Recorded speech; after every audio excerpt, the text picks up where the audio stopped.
Good evening dear students. তো কেনে আছা তোমালোক? আশা কৰোঁ তোমালোক চবেই ভালে আছা।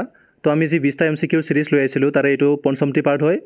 তো তোমালোকে যদি প্ৰিভিয়াছ ভিডিঅ'বোৰ চোৱা নাই তেতিয়া ডেছক্ৰিপশ্যনত প্লেলিষ্টৰ লিংকটো দিয়া আছে, তাতে গৈ তোমালোকে চেক কৰিব পাৰিবা। তো বলক বেছি দেৰি নকৰি আজি আমি পঞ্চম পাৰ্টিৰ প্ৰথম কুৱেশ্যনটোৰ ফালে আগবাঢ়োঁ। তো আজিৰ প্ৰথম কুৱেশ্যনটো হ'ল হোৱাই ইজ ঋষভনাথ অলছ' কল্ড আদি ব্ৰহ্ম, অৰ্থাৎ ঋষভনাথক কিয় আদি ব্ৰহ্ম বুলিও কোৱা হয়। তো ইয়াত আমাৰ অপশ্যনবোৰৰ ভিতৰত কাৰেক্ট অপশ্যনটো হ'ব অপশ্যন নম্বৰ চি। ঠিক আছে, ফাৰ্ষ্ট টু টেল মক্সমাৰ্গ, অৰ্থাৎ মক্ষমাৰ্গৰ বিষয়ে কোৱা প্ৰথম তীৰ্থংকৰ আছিল কোন? ঋষভনাথ। সেইকাৰণে তেওঁ কি বুলি কোৱা হয়? আদি ব্ৰহ্ম বুলিও কোৱা হয়। অ'কে, এইটো ইম্পৰ্টেণ্ট হয়, তোমালোকে মনত ৰাখিবা। Next 2 number, Tyrshi falls is located in which north eastern state, অৰ্থাৎ টাইৰচি জলপ্ৰপাত যিটো আছে কোনখন উত্তৰ পূব ৰাজ্যত অৱস্থিত। ইয়াত আমাৰ যিবিলাক অপশ্যন আছে সেই অপশ্যনবোৰৰ ভিতৰত কাৰেক্ট অপশ্যনটো হ'ব অপশ্যন নম্বৰ বি, মেঘালয়। আমাৰ মেঘালয়ত আছে এই টাইৰচি জলপ্ৰপাতটো। এইটো তোমালোকে নোট ডাউন কৰি ৰাখিবা। অ'কে,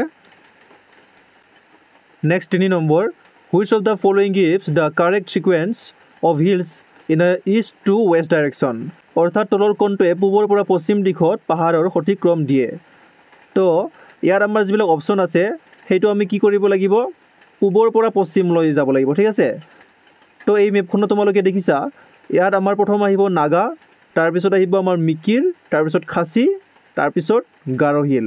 তো আমাৰ যিটো অপশ্যন আছে সেইটো হৈছে নাগা, মিকিৰ, খাচী, গাৰো। অ'কে, তো অপশ্যন নম্বৰ বিটো আমাৰ কাৰেক্ট হ'ব। ঠিক আছে, এতিয়া তোমালোকে এনেদৰে মনত ৰাখিবা গোৰ্খা, মইনা। ঠিক আছে, অ'কে, তো এই গড় পৰা গাৰো আৰু খাৰ পৰা খাচী। অ'কে, আৰু এই মৈৰ পৰা আমি ল'ব পাৰোঁ মিকিৰ, আৰু নাৰ পৰা আমি ল'ব পাৰোঁ নাগা। ঠিক আছে, তো এনেদৰে তোমালোকে ইষ্ট টু ৱেষ্ট ডাইৰেকশ্যনত এইটো মনত ৰাখিব পাৰিবা। Next 4 number, which of the following groups of rivers have their source of origin in Tibet, অৰ্থাৎ তলৰ কোনবোৰ নদীৰ উৎপত্তি তিব্বতৰ হয়। তো তোমালোকে এই মেপখনত যদি চোৱা তেতিয়া দেখিবা যে আমাৰ যিটো ব্ৰহ্মপুত্ৰ, ইণ্ডাছ আৰু সটলেজ, এই তিনিওখন আমাৰ কি হয়? এই তিব্বতত উৎপত্তি হৈছে, চাইনাত। ঠিক আছে, তো ইয়াত আমাৰ অপশ্যনবোৰৰ ভিতৰত কাৰেক্ট অপশ্যনটো হ'ব কোনটো? Option number A. ঠিক আছে, ব্ৰহ্মপুত্ৰ, ইণ্ডাছ আৰু Sutlej. Okay, next 5 number, where do river Bhagirathi and Alaknanda meet, Bhagirathi আৰু অলকানন্দা নদী ক'ত লগ হয়? তো ইয়াত অপশ্যনবোৰৰ ভিতৰত যিটো কাৰেক্ট হ'ব সেই অপশ্যনটো হ'ব আমাৰ অপশ্যন নম্বৰ বি, দেৱপ্ৰয়াগ। আমাৰ দেৱপ্ৰয়াগত এই অলকানন্দা আৰু ভাগীৰথী কি হয়? লগ লাগে। তোমালোকে এই পিকচাৰটো চাই লোৱা, ইয়াত তোমালোকে অলপ আইডিয়া পাবা। Okay, next 6 number, which of the following is the classical dance form of Kerala, অৰ্থাৎ তলৰ কোনটো কেৰেলাৰ শাস্ত্ৰীয় নৃত্য? নাট্যম হয় আমাৰ তামিলনাডুৰ, তোমালোকে জানা, আৰু কথকলি আৰু মোহিনীঅট্টম এই দুয়োটাই আমাৰ কি হয়? কেৰেলাৰ ডান্স ফৰ্ম হয়। তো আমাৰ অপশ্যন নম্বৰ ডিটো কাৰেক্ট হ'ব, বথ বি এণ্ড চি। ঠিক আছে, তো এইটো মনত ৰাখিবলৈ মই এটা বহুত ইজি ট্ৰিক ইউজ কৰোঁ। তো তোমালোকে মোক কেতিয়াবা বজাৰত লগ পাই সুধিলা যে ছাৰ আপোনালোকৰ আজি কি আঞ্জা? তো মই ক'ম কি আজি আঞ্জা খাবৰ বাবে কঁঠালৰ কলি আৰু কেৰেলা মোহিনীঅট্টম। ঠিক আছে, তো এই কঁঠালৰ কলিৰ পৰা হ'ব আমাৰ কথকলি, কেৰেলাটো কেৰেলাই হ'ব, তাৰপিছত মোহিনীঅট্টমৰ পৰা আমাৰ হ'ব মোহিনীঅট্টম। ঠিক আছে, তো যিটো কেৰেলাৰ শাস্ত্ৰীয় নৃত্য সেই দুটা হ'ব কি? কথকলি আৰু মোহিনীঅট্টম। অ'কে, এইটো তোমালোকে মনত ৰাখিবা। ট্ৰিকটো কেনে লাগিছে একবাৰ কমেণ্ট কৰি দিবা প্লিজ। ঠিক আছে, next 7 number, Sachin Tendulkar hit his 100 international century against which of the following team, তলৰ কোনটো দলৰ বিৰুদ্ধে শচীন তেণ্ডুলকাৰে নিজৰ 100 সংখ্যক আন্তঃৰাষ্ট্ৰীয় শতক অৰ্জন কৰে?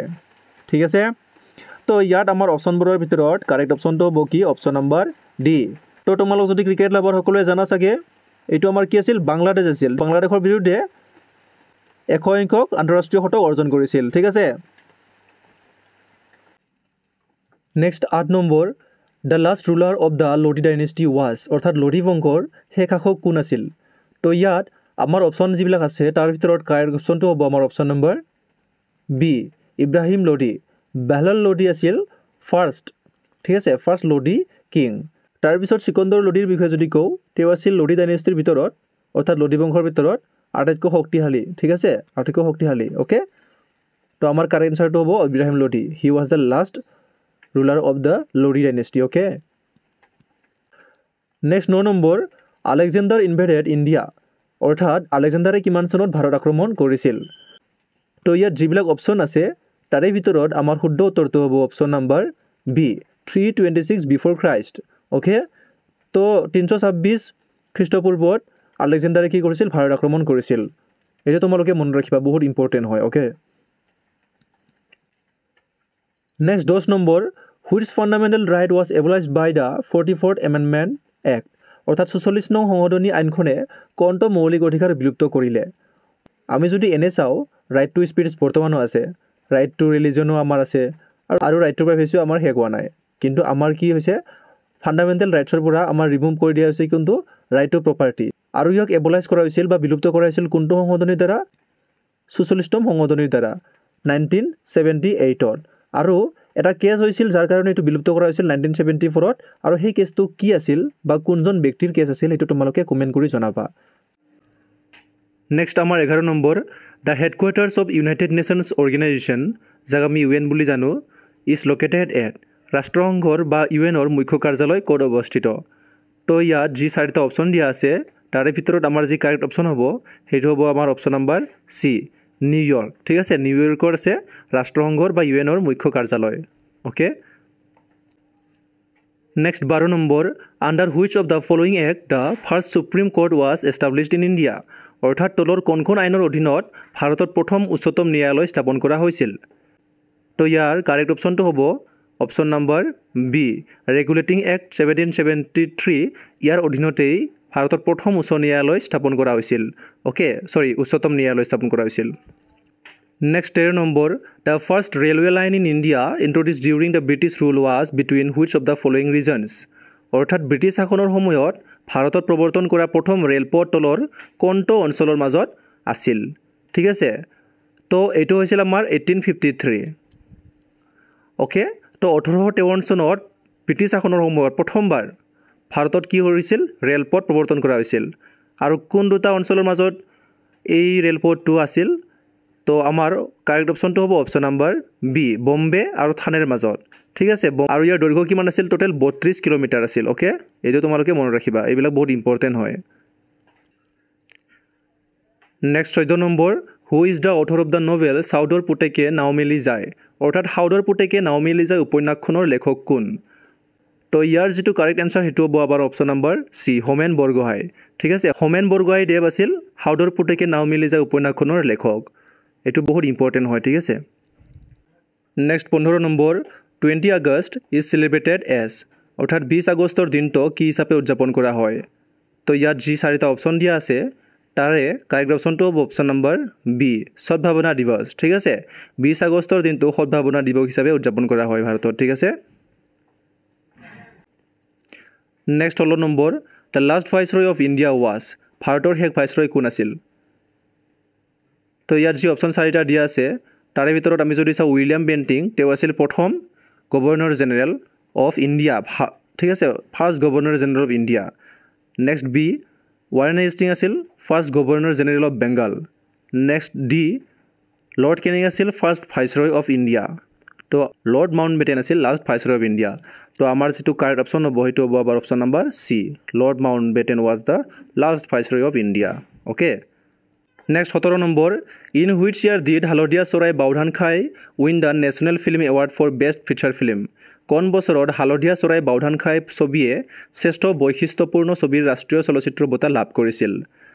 তো ইয়াৰ কাৰেক্ট অপশ্যনটো হ'ব অপশ্যন নাম্বাৰ ডি, 1988 চনত এই ছবিখনে কি কৰিছিল? শ্ৰেষ্ঠ বৈশিষ্ট্যপূৰ্ণ ছবিৰ ৰাষ্ট্ৰীয় চলচ্চিত্ৰ বঁটা লাভ কৰিছিল। আৰু এই ছবিখন ডিৰেক্ট কোনে কৰিছিল? জাহ্নু বৰুৱা। ঠিক আছে, আৰু ইয়াৰ ৰাইটাৰ কোন আছিল সেইটো তোমালোকে কমেণ্ট কৰি মোক জনাবা। Next 18 number, what is the capital of Sweden. ইয়াৰ উত্তৰটো কোৱাৰ আগতে মই ট্ৰিকটো কৈ দিওঁ যাতে মনত থাকি যায়। তো ধৰা হ'ল মই মিঠাই দোকান এখনত গ'লোঁ। ঠিক আছে, আৰু মই দোকানীজনক সুধিলোঁ যে মোক কি লাগে? মিঠা লাগে বা চুইট লাগে। অ'কে, তেতিয়া দোকানীজনে কি ক'ল? আজি চুইট নাই। ক'ত নাই? ষ্টকতেই নাই চুইট। ঠিক আছে, তো এই চুইটৰ পৰা আমি ল'ব পাৰোঁ ছুইডেন। ঠিক আছে, আৰু ষ্টকৰ পৰা আমি কি ল'ব পাৰোঁ? Stock home. তো ছুইডেনৰ যিটো ৰাজধানী কেপিটেল সেইটো হৈছে আমাৰ ষ্টকহোম।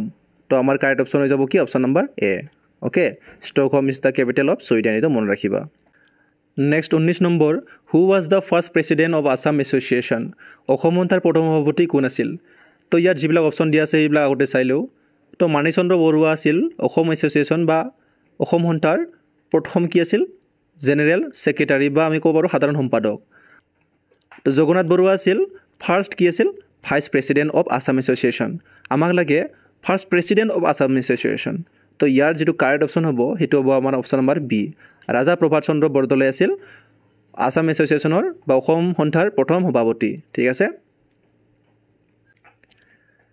নেক্সট 20 নম্বৰ আজিৰ আমাৰ last question who is known as the Sewali poet শেৱালি কবি বুলি আমি কাক জানো ঠিক আছে তো ইয়াত যিবিলাক অপশ্যন দিয়া আছে অপশ্যন 4টাৰ ভিতৰত আমাৰ কাৰেক্ট অপশ্যনটো হ'ব option number B Ratnakanta Barkakati তেওঁক আমি শেৱালি কবি বুলি জানো ঠিক আছে তো এইখিনি আছিল আজিৰ আমাৰ সিৰিজটোৰ 20টা MCQ তো এই 20টা MCQৰ ভিতৰত তোমালোকে কেইটা কাৰেক্ট কৰিব পাৰিলা সেইটো কমেণ্ট কৰি জনাবা আৰু বন্ধু বান্ধৱীসকলৰ লগত ভিডিঅ'খিনি শ্বেয়াৰ কৰিবা আৰু চেনেলটো ছাবস্ক্ৰাইব কৰি ল'বা যাতে নেক্সট ভিডিঅ'ৰ ন'টিফিকেশ্যনবোৰ তোমালোকে পাই যোৱা অলপ অসুবিধাৰ কাৰণে এইকেইদিন ভিডিঅ' আপলোড কৰাত মোৰ অলপ দেৰি হৈ আছে আশা কৰোঁ তোমালোকে কোঅপাৰেট কৰিবা তো কাইলৈ সন্ধিয়া 7:30 বজাত লগ পোৱাৰ উদ্দেশ্যে আজিৰ এই ভিডিঅ'টো ইমানতে সামৰণি মাৰিলোঁ ঠিক আছে ধন্যবাদ